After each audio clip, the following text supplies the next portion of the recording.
Hello, guys. Welcome to another episode of Mouth of the Tyne live with. Tonight we've got one of our own, STEVE WRAITH. Hi, Steve. How are you doing? How are you, mate? Sad night, really, mate. But I know we ummed and ahed about coming on tonight. We did. I think it's only right that we do it, and Yeah. do what the Queen would have done in essence, and that is just plough on. What a sad day it is for the country, man. It is. It's a real shocker because obviously with the summer celebrations, what we had, I think everybody was just in this mindset that she's going to live forever. That's how I always thought. You never really thought about it, did you? It's just she just goes on and on and on. But today, sad day. We've lost the Queen, and we said we did. Like Steve said, we didn't know whether we were going to do the show, but we decided to do it, and we're going to devote this to the Queen's memory, Queen Elizabeth II, our Queen, our Majesty. Rest in peace. Yeah, and rest in peace, mate. Rest in peace. For, God save the King. God save the King now, yes. So it's only right that we touch on that after a, sad afternoon. Somebody that we've all known throughout our lives. Like I put a tweet out earlier saying our earliest memories was, when we were kids. Who's this, Mummy? Who's this on the coin? Who's this on the stamp? Who's this on the telly? And it was the Queen, So it's something that we've all grew up with. So she'll be a big miss.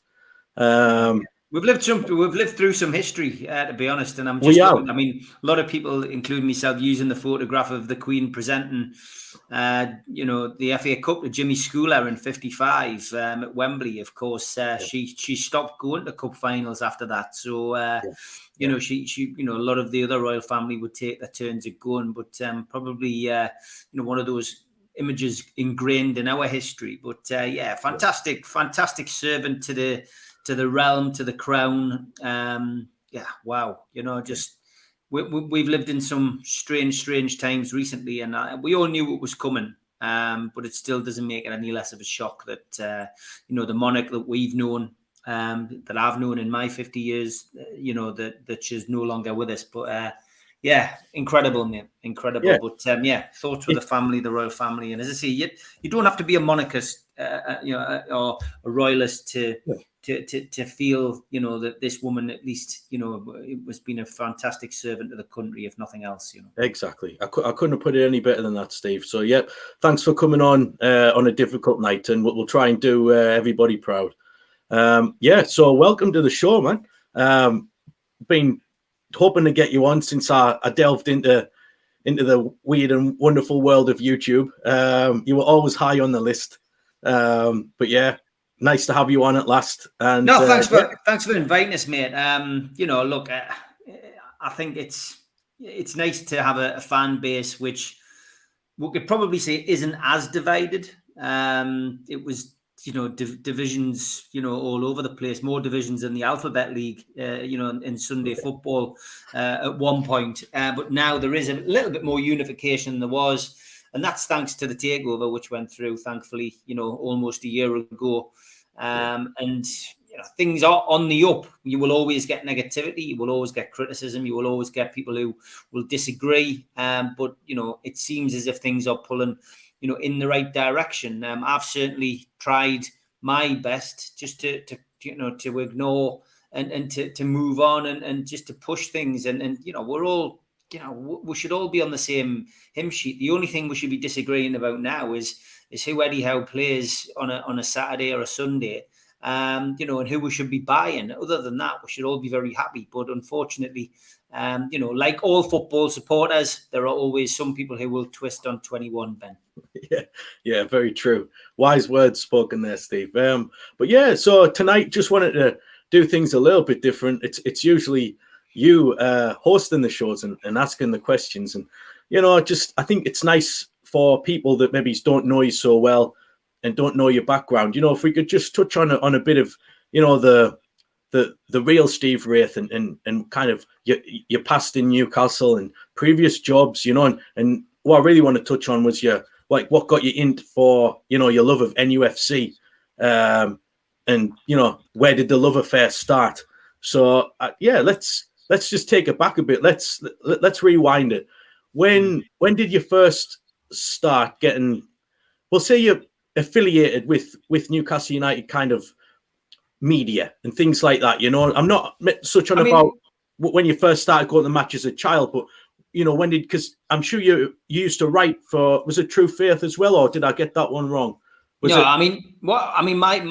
love of Newcastle United came from, you know, I guess from my dad originally. My dad was a Newcastle fan, but when I was born in 72, my dad was, you know, still going to the games. But unfortunately, Gordon Lee came to the club and he sold Supermac. And when he sold Malcolm MacDonald, my dad, like many other supporters, refused to go back to the club. They were absolutely foaming. It was probably the equivalent to selling Alan Shearer and his pomp, which of course would never have happened. And didn't happen. So my dad was always black and white, but he always was fairly reluctant in pushing football onto me or my brother, my younger brother. So I had to find it my own way. And I used to work in a post office and newsagents that my grandparents owned in Wardley and Gateshead. And on a Saturday and Sunday, I'd do the papers and, you know, I'd put the supplements in the magazines and stuff. So that was where I first remember, you know, at 7 and 8 year old, you know, thinking of football. My dad always seemed to be interested in it, talking about the results. And my granddad, my mum's father, was a referee and then a referee assessor. And my granddad refereed and was a linesman at the very top level. What is the Premier League now? He used to be the First Division. And he, when I was a youngster, was a referee assessor. So he was a Sunderland fan. And he would not be allowed to do Sunderland's games because he lived in Bolton, which is, again, very close to Roker Park. So he could do Hartlepool, Darlington, Middlesbrough, Gateshead and Newcastle. But it would all depend on where the FA wanted to send him. So in those first couple of years that I started getting into football, my granddad took me to games at Hartlepool, at Darlington and then Middlesbrough. He then took us to Gateshead and I saw a full season at Gateshead in the Northern Premier League, which was a great delight for me when I think back, because the person who played the full season there was a guy called Terry Hibbert, who, of course, was the guy who used to supply the ammunition for Supermac, the Supermac, the fire back in the 70s. So Gates had won the Northern Premier League, and I saw every home game that season. Bob Toppin was the top scorer. It was fantastic. And as a kid who was brought up in Gateshead, it was great to see a trophy being lifted. My granddad then got put on the list for St James's Park in 1983. Which, of course, was the start of the second season of Keegan. And that, you know, was my main aim, to try and get to that game. I'd never been to a Newcastle game before. And I got offered the opportunity to go to watch a couple of league games. Newcastle got promoted, of course, that season. My dad wanted to go to a couple of the games, so he picked a couple. But I picked the Newcastle-Liverpool game, really because it was going to be Keegan's farewell. And essentially, it was going to be an opportunity for me to go and see that team play, but also to see Liverpool, who were like Man United back in those days. You know, they were winning everything, European Cups, etc. And it was just going to be a unique opportunity to go and see, the St James's Park as well. And that was it. I went in that day. By that stage, I was only. I'm a late comer, I guess, to Newcastle, not through any fault of my own. But that was 1984, so 12 years of age. I had to dress up because we're going in the director's box. I had hair back in those days. My mum was combing my hair. And I just remember walking into the old West stand, the old Milburn stand. And it was, the old corrugated iron stand, Newcastle United on the side. And I just remember going into the little director's room, up some stairs into the director's room. And there was a big buffet laid out on a table. There was a big tea urn with, people getting poured cups of tea by the lady in there. And I saw a few familiar faces. I saw Stan Seymour, who was the chairman at the time. I saw Russell Cushion, who was the secretary of the football club.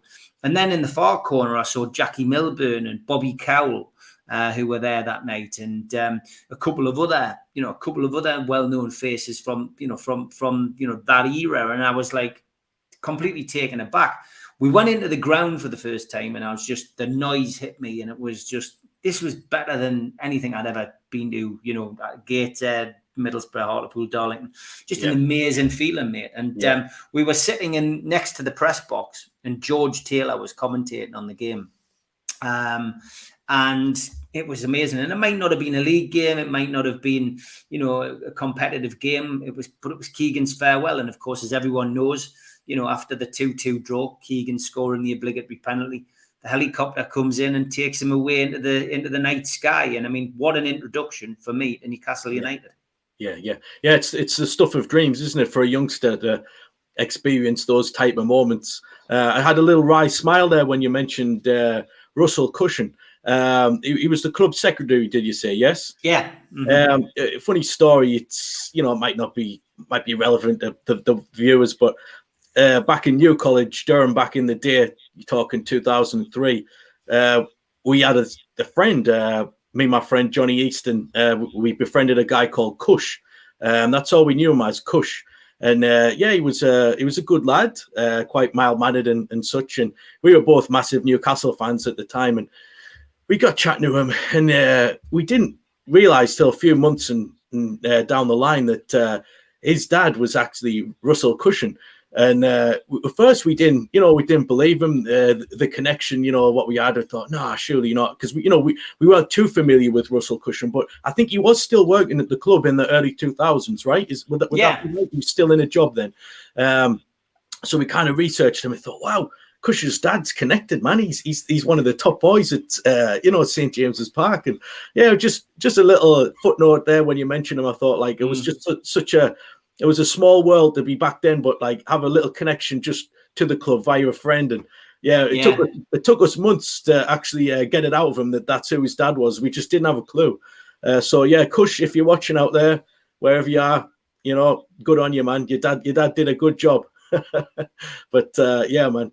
It's that was my first game, and I mean I fell in love with the club, you know, from that moment on. And you know, it was in the days of, you know, hooliganism, of course, was rife. The NME were running riot at games and grounds around the world. My dad wasn't keen on me going to any games on my own. So the following season, I got the opportunity to go to 5 games with my granddad. But the bug was there for me, and then I started sneaking to games, and I did okay for a period until, my dad double checked with the neighbours down the street. I'd said one thing, John, my mate, had said another. We both said we're at each other's houses. Of course, we weren't, and we're both at the match. Both got caught out and both got grounded. So the following season, I only saw 6 home games. I got to 5, as I say, with my granddad, and managed to see one on my own before we got caught. And the following season was the 86-87, which was my first full season as a supporter, going home and away.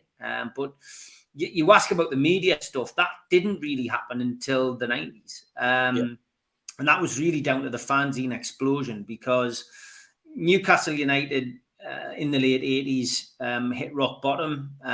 It was, you know, going through, a poor time as far as results on the pitch were concerned. We couldn't get things right. We had good young players coming through, but we had no experienced players. And ultimately, you know, Willie McFall spent a lot of money. He bought Dave Besson, Andy Thorne, John Hendry, Glyn Hodges, and you know, we had probably the smallest front line: John Robertson, John Henry, and Mirandina at one point. But we weren't winning games. Willie McFall got the sack. Colin Sugger came in as a caretaker manager, and then we ended up with Jim Smith, and it was just becoming. You know, it was becoming a bit of a farce, really, the club. And with that came fans' complaints, people wanting to put their opinions across, and fanzines began. And I think it was probably London and then Liverpool and then Newcastle that came in with the fanzines, had supporters who had something to say. And the Mag was the first fanzine in Newcastle that I can remember.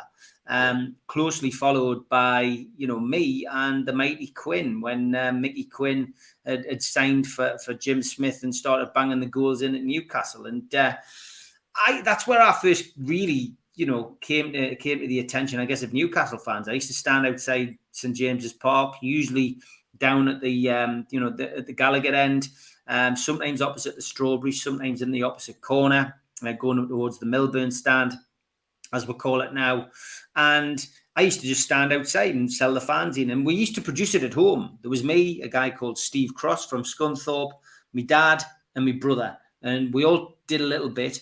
We would photocopy them. We would, you know, I mean, how did we get photographs? We used to cut them out the Chronicle. We used to put them in the gaps that we'd left in the master copy. Then we'd photocopy each individual sheet. Then we'd fold them over. Then we'd staple them, and then we'd sell them outside the ground. We used to do 500 copies, 40 pence at the start price. We then upped it to 50 pence.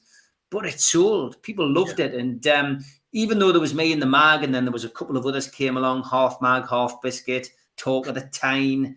There's a couple of others. At one point, I think there was 6 or 7 fanzines. You know, the competition was there, but people loved it because they were all completely different. And the reason I started doing a fanzine was very simple. I wrote a letter to the mag. The mag refused to publish it because they said it was too controversial. And that doesn't sound like you, Steve, controversial.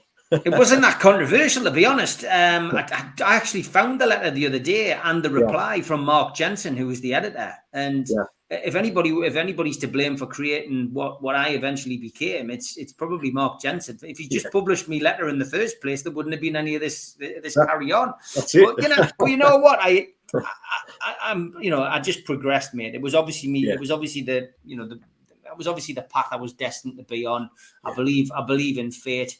And the rest's history. And it wasn't until the Sky explosion, which of course was 92, 93, when the media started becoming very interested in what us supporters who stood outside the ground had to say. And I guess my first big shows were all local shows. I used to do the local news, BBC, ITV.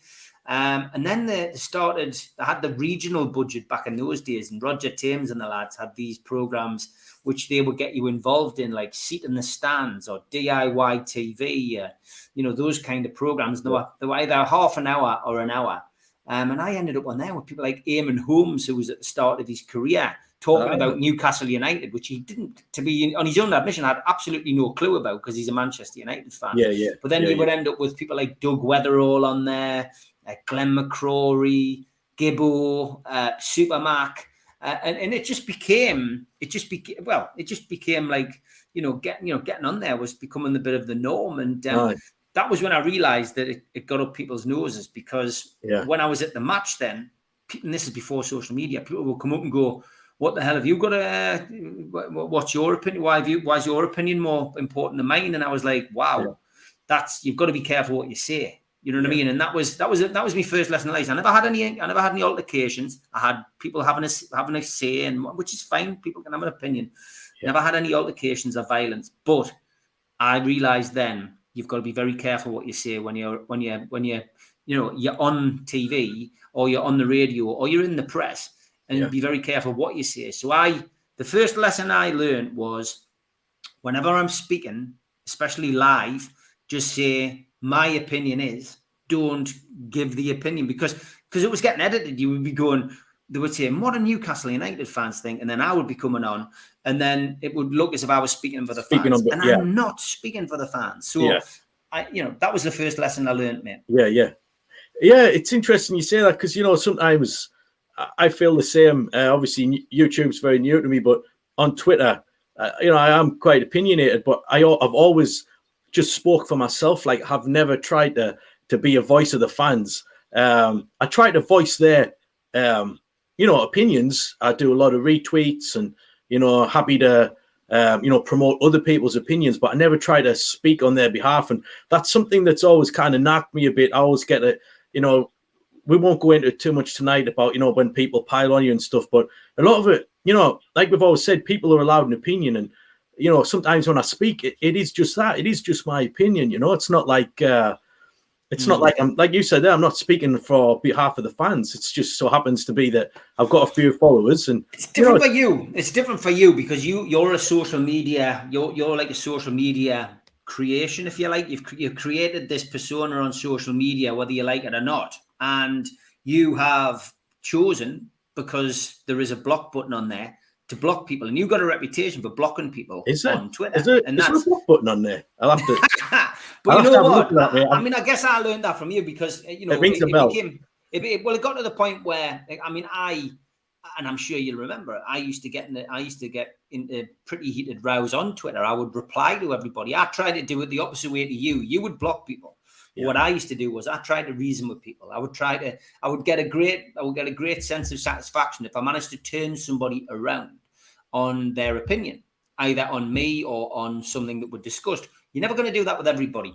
But as my subscribers grew on Twitter, it just became increasingly more difficult and more difficult. And I know we're jumping right ahead here, but when it came to the takeover, it just became impossible because people knew that I had at least a link somewhere with Amanda Staveley, you know, having been photographed, and then Mark Douglas from the Chronicle at the time sharing the photograph of me sitting with Amanda and Maydad that day. Yeah, I was going to bring that up later. We'll touch. That made it difficult. That made it so difficult for me because I couldn't then answer all the inboxes. I had to literally put my account on a bit of a close down. But you know, as I say, you've done it differently. You've come in, you've now set this podcast up, and why not? Because, you know, your opinion is just as important as the next person's. And just because people don't like, you know, your opinion, or maybe don't like you or don't like me, then, you know, that's their choice. But, you know, there'll always be somebody who agrees with you, and there'll be plenty of people who like you, and there'll be plenty of people who dislike you. That's the way it is. And like I keep saying, it's an old saying that I've used time and time again on NUFC Matters. You put your head above the parapet, it's there to be shot at. If you don't like it, don't put your head above the parapet anymore. Yeah, very true. It just ties in nicely with what you said. Like, it shows that some things never change. Like, even as, you know, yourself back then in the early 90s, when you're doing like local TV and stuff, and, you know, standing outside the stadium, people seeing you on these little shows and that, and you were experiencing the same things back then. And here we are like 30 years later, and we still experience the similar things on YouTube and Twitter. And it's just, you know, it obviously shows it never. You've got to be careful. You don't know. There's no guidebook, Ben. But I mean, like, I'll give you an example. There was trouble at a particular game. I'm not going to say the game because I don't want to go back through it. But there was a trouble at a particular game. There was a flag which had Newcastle United on it, and it had, you know, Wall's End on it. And the Chronicle rang us. They went, we're just after a few words about what you think about this. And, you know, I just said, well, you know, it's never good to see the club being tied in with this kind of thing, blah, blah, blah, blah, blah. Next thing you know, I got a visit from the bloke who owned the flag. And he said, what do you think you're going on about that for? Why are you saying that? And I was like, well, because the Chronicle rang us up and asked us an opinion. I said, I tried to be, you know, as sensible as possible. Yeah, but you shouldn't be speaking about that. And I was going, right, okay, well, you've made your point and that's it. And listen, sometimes you've just got to think before you speak, you know, as opposed to think before you tweet. And that again was a valuable lesson.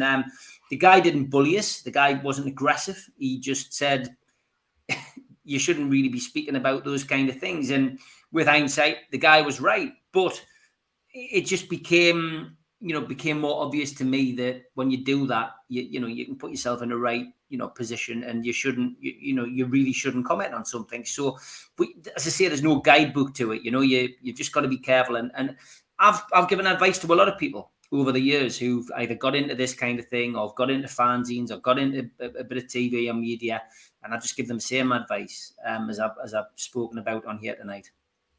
Yeah, man, great, wise words again there. Let's move it forward a bit. Let's take it to the entertainers era.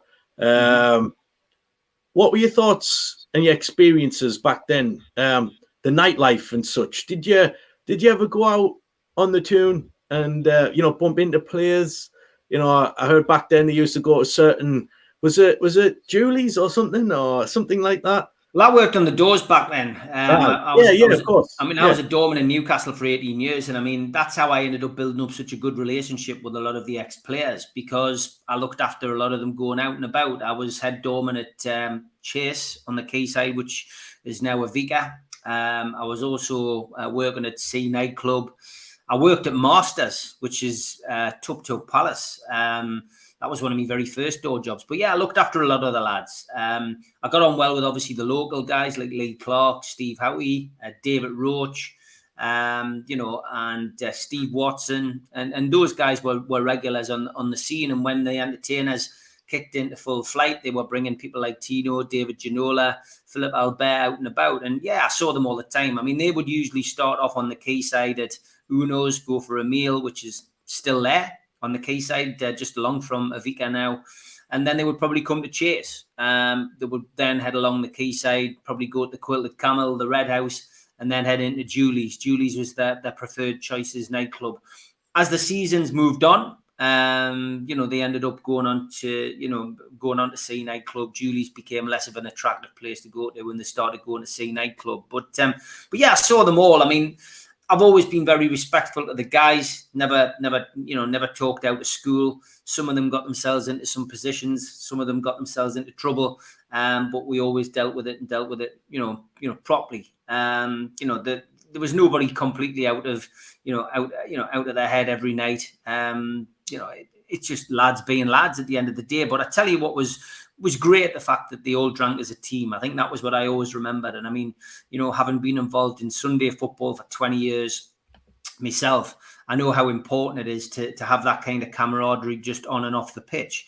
And it's something which Eddie Howe's doing now. I don't expect to see Eddie Howe out on the lash down the big market with the lads anytime soon, but you can see the kind of camaraderie that he has with them, and those team building exercises, going to Dubai and stuff like that, and whatever is great.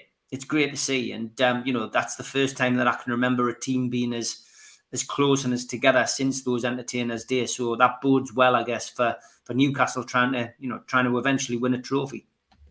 Yeah, I think it ties in nicely with, like you say, the team spirit that we've got today. It shows you that the some of the best teams are the ones with the best team spirit, and obviously we had that in the 90s, and we're trying to create something similar now.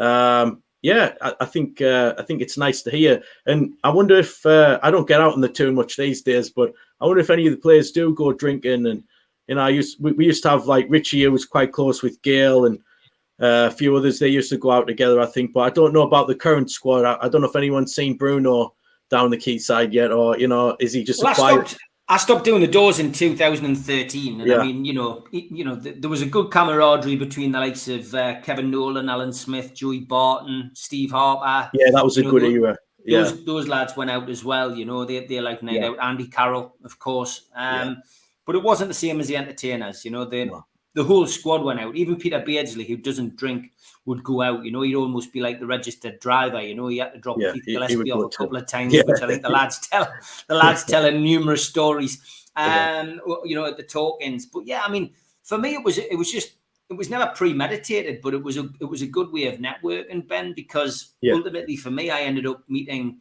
my heroes, which was great, and then ultimately, as time went on, and I was looking for a way off the doors. I was looking to become an actor and go and study, etc. So I had to make money, and I'd done a few talk-ins for my football team, and I thought, I wonder if I can, maybe do this and make some money and do it as a living. And that's how I ended up getting into talk-ins and doing big events, because I started having a chat with the players who were then starting to retire, and they said, yeah, well up for it. Let's do it. And, the rest is history. Really got to do and work with most of my heroes, if not all of them, over the last, 20 years. And it's been a great journey. Set up a company, Newcastle Legends, did very well with that. And also managed to raise a lot of money for charity. I mean, the biggest amount we raised in one single go was by bringing the entertainers back together and raising over 54 grand for Alan Shearer's foundation. So, it's been a great journey, but it all started from, just somebody standing on the door with a business card and looking after the lads and, just being true to yourself.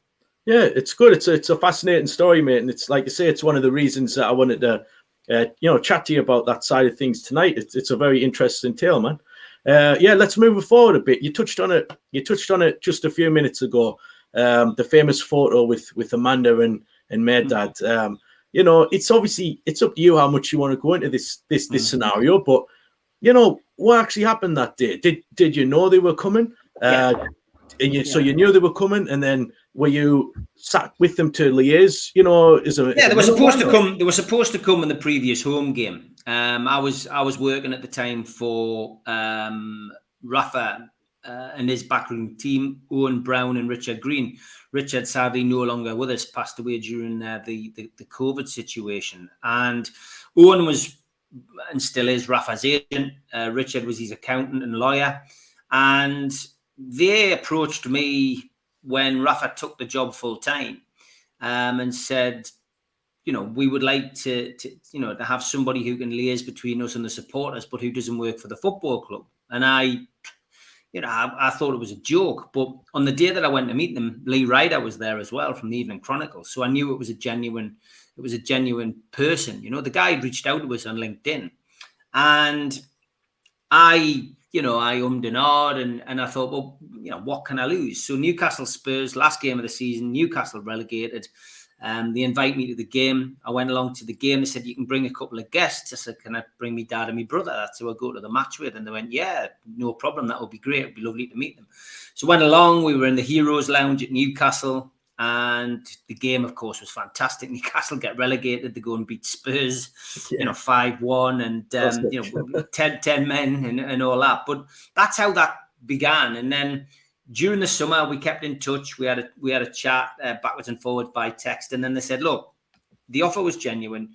We'll scratch your back if you scratch ours. All we want is if things get a bit hairy, or, if Mike Ashley's situation changes with us, then we just need the fan base to be on our side. And he says, we think you'd be all right for that kind of job. And I went, well, yeah, I'm doing it. Obviously, they knew that I was doing fanzine and, obviously doing well on social media and doing the legend stuff, etc. And maybe that's why they approached. In fact, that is why they approached me. And I ended up going into that Heroes Lounge each and every game and sitting in the director's box with me dad and with me brother for each of those games. And it was fantastic.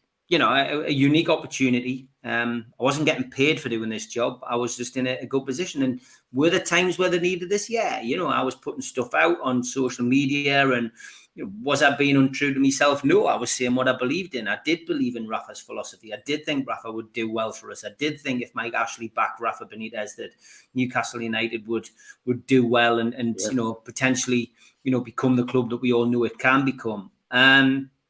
But then obviously things did change with Rafa, and it then became very clear that Owen and his team and Rafa were hopeful of a takeover. They just thought that if they could get the right person in front of Ashley, that things might change and it could become a club. Could become a club which Rafa could build, as Shankly at Liverpool described, a bastion of invincibility. And a lot of focus was on this Amanda Staveley. Now I'd heard of her because obviously she helped facilitate the Man City deal from the seller's side. And I was told that she was going to come to this game and that she was going to sit on our table. And all they wanted me to do was have a chat with her. I said, you just be yourself. You just talk there. You sit in the middle of them. You just have a chat about Newcastle United, what it is, what the club's like, what it means, what it could be. And that was it. That was my job. Yeah. She didn't turn up. She didn't turn up that game. So anyway, the Liverpool game, which is where I was photographed, I was doing a pre-match talking in the big market, and I got a text message off one of my mates that Amanda Staveley's at the game the day. And I was like, bloody hell, she's actually going to be there today. So I went up there with my brother and my dad. She was there when we got there. My dad was there as well. Did what I was asked, sat in the middle of them. We had a chat, and we had an hour before the game. We had 50 minutes at half time, and we had an hour after the game. And it couldn't have picked a better game. I think it was a 1-1 draw. The atmosphere was fantastic, which, hadn't been fantastic at previous games. And, from our point of view, it was an easy sell, if you like. I was just myself and just told them what the club could become, waxed lyrical about Newcastle. I think my passion, essentially shone through, and they went off to doorstep Lee Charnley that day. And the rest of it is history, I guess. And a lot of people said, were you in touch with them all the way through the takeover? Well, yes, we were, 100%, because they needed help and they needed to be put in touch with people. And that story will come out when Liam Kennedy brings his book out. It's he's got the full story. Liam will write it at some point, and I think the nice end of that book would be Newcastle winning a trophy. So there's no rush on it, but it will come out, and I'm sure it'll have the blessing of the owners, because there's nothing in there which is betraying any confidence. It's a very straightforward book that Liam will write. But I know he's spoken to me, he's spoken to Steve Hasty, he's spoken to Neil Mitchell, spoken to John Waff, who was involved as well. So from our perspective, it's and Keith Patterson. It's a story from everyone's point of view, and I think Liam will have a bestseller on his hands there. Yeah, it sounds interesting. I remember you mentioning that a while back, that he was going to write that book. Completely forgot about it. So I'll be taking, having a good read of that when it's out. I'm sure it'll have some, nice bits of info in what we can't discuss tonight, and we'll save it till the book. So yeah, it sounds cool. It's just it's a unique position to be in. The takeover, was on a roller coaster, as we all know. And I was, 99% positive most of the way through. And the only time that I actually had any doubt was a couple of weeks before that CAC case, first hearing was held, where I was privy to a conversation that Keith Patterson had on the way down to the friendly at Rotherham. And I felt it wasn't going to happen then. There seemed to be a lot of negativity on all sides, but then ultimately things changed, and I'm glad they did. Yeah, man. Right, so we'll push forward into the future now. What are can I get your hopes and dreams on the future? It's like talking short term, medium term, long term. Just what are you hoping that the club can achieve? We'll start with the short term. This season, next season type of thing, and we'll go from there. We've just got to be realistic, Ben. I mean, it's a great situation to be in the sense that we have owners who are committed to the cause and, are very driven. The Saudis are very proud people and don't take second best. So I believe that Newcastle will, sooner rather than later be up there competing. But I think we've seen it from the appointments behind the scenes that they clearly have their eyes on developing a good academy and good youth. We've seen Peter Ramage come out today and heavily praise Dan Ashworth for what his vision and views are on taking the club forward. We know that we have issues with financial fair play. We did a show with Ben Jacobs the other day explaining that. And I think, at Swiss Ramble on Twitter did a wonderful thread, which we, quoted on our show. It just takes you through it. It shows you exactly where we need to be and how we can achieve it. And I think there will be one or two bumps in the road as time goes on. When isn't there with Newcastle United? But I think it's just, it's a great opportunity for us all just to sit back and enjoy the ride now. And this hasn't been built on sand. It's been built on concrete. And that's the difference. It's built on strong foundations, and I think the club will benefit from this for years to come. We've got, we've got an outside chance, I think, of a League Cup win in the next couple of years, though, because ultimately we've played Liverpool and Man City already this season, and the one thing that this team will take from both those games, other than the one solitary point that they got when it should have at least been 2 points, is confidence that when they play them on any stage at any time, that they could give them a game. And when was the last time you could say that about Newcastle against Man City and Liverpool on a regular basis? You couldn't. So I think that, the League Cup is where we should start looking at first. And I'm pleased that he put out a really good side against Tranmere, and I hope he does the same against Palace. Won't be a walk in the park, that game either. But I think, Newcastle will win a trophy a little bit sooner than they think. Obviously, the Saudis and the new owners are going to want to win the league. They're going to want to win and compete for the Champions League. We're a million miles away from that at this moment in time.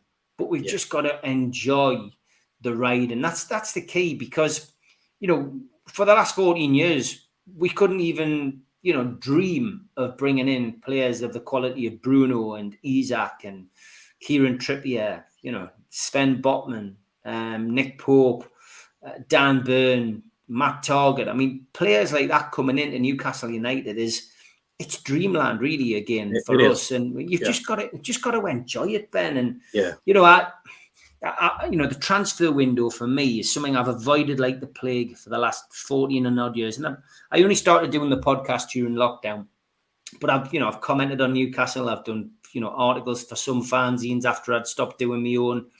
And I hated the transfer window. I couldn't be chewed with it, mate, because it's just a farce as far as Newcastle was concerned. Now, having covered it for the full summer, this time round, wow. Me and Joe Walker tried to keep a count on how many players have been linked with. I think we lost track at about 612 or something. But it's crazy. It's absolutely crazy. And, a lot of people who watch these podcasts or who watch people like yourself on Twitter and Sean Casey, etc., I take people in the no accounts with a pinch of salt. They're doing it because they've got a love for the club. They're doing it because they want to have a bit crack and cause a bit of debate. Clearly, people enjoy it when you've got the amount of subscribers you've got. But if you don't want to engage with people having an opinion, then just ignore them and just move on. But I've enjoyed it because it is funny, some of the stuff that people do, and I think you and Sean have clearly shown that you've got to have you've got a bit of a sense of humour with it as well. Yeah, of course, man. I've got Sean on next week, so that'll be another interesting one on Monday. Well, that's why I got you both on, and I got slated for having both of you on. But I mean, I think people should know by now that I don't really care what other people think. I just crack on and do what I want to do, and I'm not easily manipulated by anybody. I'll make my own mind up. I'm a grown man, and I just genuinely thought having used to on my show at that time was the right thing to do, and I'm glad I got you on. Likewise, when we did our previous stuff in lockdown, it was the right thing to do at the right time. And having met you, like a lot of people haven't met you, I know what you're all about, and nice kid. Yeah, cheers, man. Thanks. Man, means a lot, mate. So like I say, just touch on the transfer window before we finish here. Do you think we did enough? I personally feel we're still like 2 or 3 players short, but obviously we know it's going to be a process of evolution, not revolution. We keep hearing this line, but I do feel we were still a couple of players short. Personally, I would have liked to sign a defensive midfielder so we could play Bruno further up, and maybe a right winger that could challenge Miggy and add more goals and assists to the team. So I don't know what's your thoughts on that. Do you think we'll be all right until January? Yeah, I think midfield will get by in January, and I think ultimately they were waiting to see what they could do with regards to a goal scorer, because we all knew before this transfer window opened that we needed a goal scorer, and that Hugo Ekitike was obviously their first choice, and they didn't get him, and the goalposts had to move, things changed. We also brought in Dan Ashworth, which we said on our podcast was probably one of the biggest signings of the summer. Because of what he's done in the past, how he changed Brighton, what he did with England. So for me, I think that transfer policy changed. They obviously took out that much publicised loan, which meant they had increased spending. And from our perspective, Callum Wilson's injury changed things as well. There was a need to bring in another goal scorer. Wilson got off to a great start, but then next thing he's out for, we thought he was going to be out for 2 weeks. It's now a month. And we can't have any chance of competing, in the league or in any of the cups when we don't have anybody who can score goals. And that was a problem. So they pushed the boat out. They brought in Isaac, which for me is a great signing. He's a young lad. He fits the remit.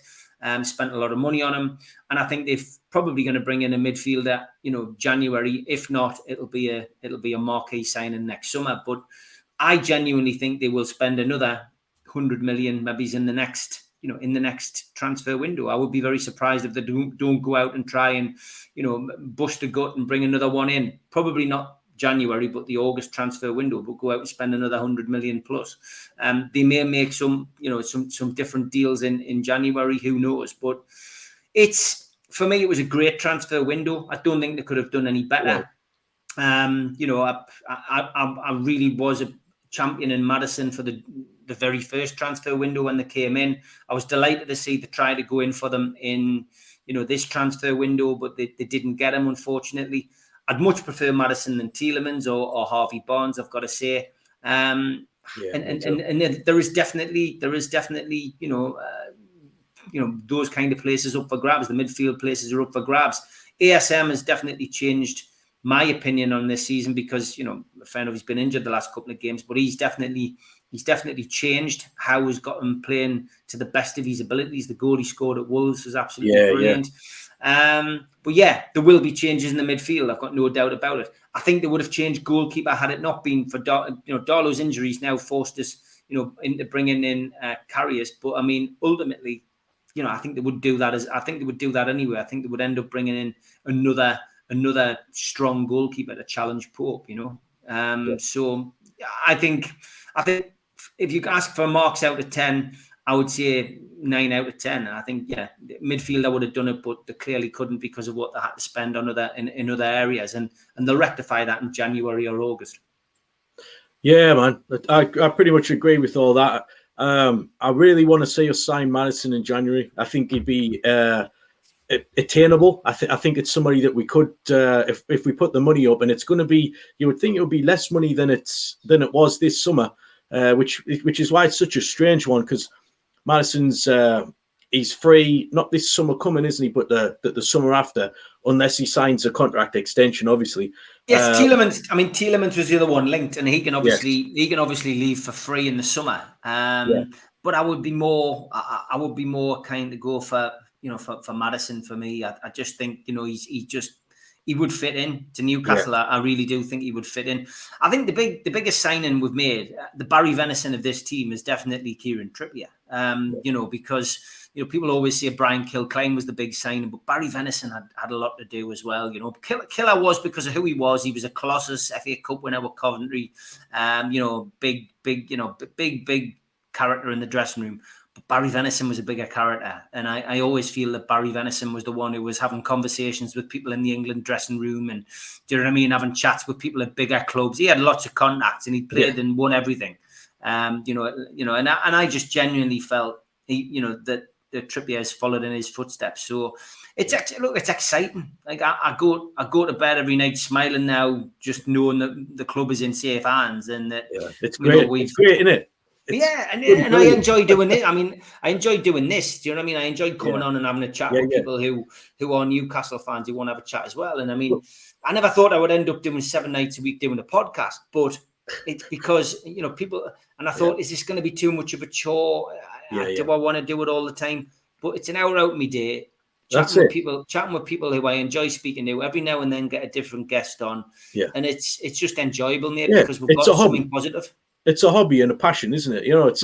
It's kind of the same like why we use Twitter, why we use YouTube.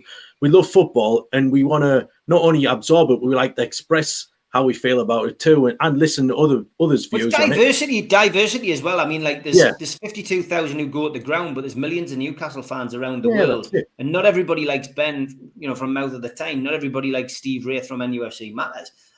But that's where people will then go and watch the lads from Loaded, or they'll go and watch Adam P, or they'll go and watch the guys from Gallagher's Shots or the Toon Review, and there's something for everybody in the Newcastle fan base out there. And I try to be supportive of them all. I do retweet, quite a few of the guys or whatever. I've had a few people on the show over the years, and I think there should be a little bit more, unification amongst the podcasts. It would be nice if people were a bit more, open to jumping on people's shows and sharing. But it's not the way it goes. Unfortunately, that's life, and you just got to accept that not everyone is the same as us. Yeah, very true. But it does make you feel more like doing these shows when the good times are here, which we're very much in the good times now. Since October the 7th last year, I think everyone has their buzz back. If you feel like going to the games more, this is something that I've been talking a lot about with my friends, and it's like, a lot of it was just tradition. It was routine. It was like Saturday, let's go to the game. Sunday, whatever. But let's just do it. Nobody actually, under Ashley, after year 14, you're getting to the stage where it was like, was your heart really in it, or were you just going just because Newcastle? That was a habit. It was a habit. Yeah. I remember going up there. I mean, after Rafa had gone, I remember going up there, and you were trudging up there, and the people who left, the people who didn't go back, the 10,000 people or so that didn't renew their season tickets, ultimately had a big part to play in Mike Ashley leaving the club. And that's why it's so hard on those people who now don't get their season tickets back. It was a lottery for people getting season tickets. Those people will quite rightly, I guess, in a lot of ways, feel hard done by. But the bottom line is, if you didn't renew your ticket, you're not going to get in. And there was no fair way of giving people a chance to come back. But those people did 100% make a big difference, because the ultimate thing with Mike Ashley is money and profit.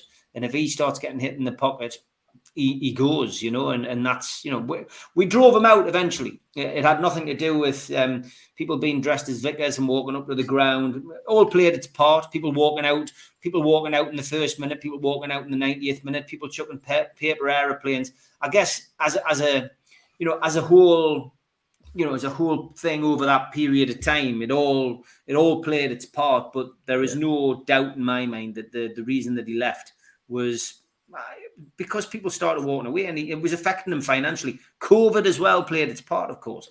The fact that there was no supporters going into the ground, a small part to play, I guess, again. But it's the uncertainty over whether football would ever be the same again. I guess it all played its part, and the fact that the Saudis were willing to pay £350 million for a club which he only paid 150 million for.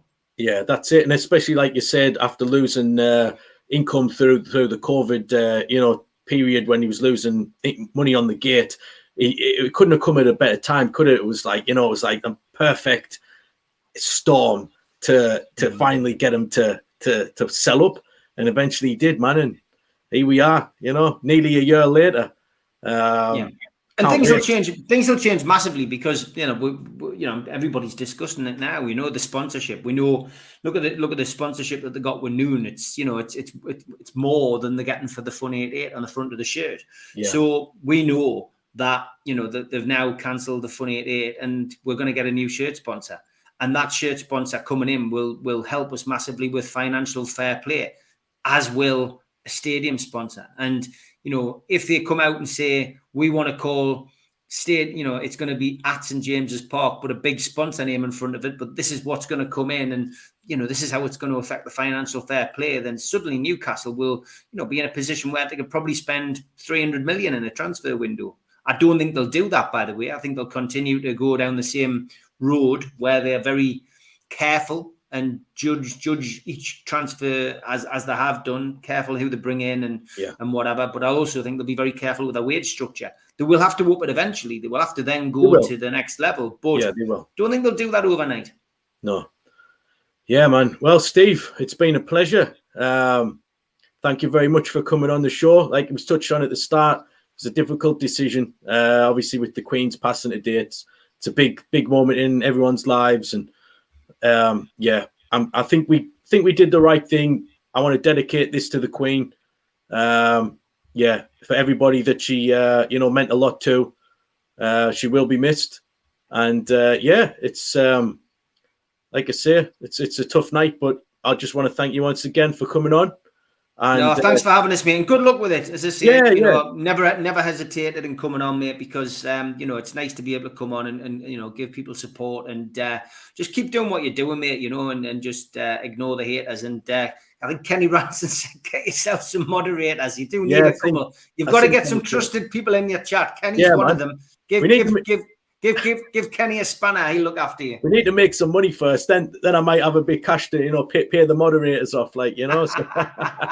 We'll see.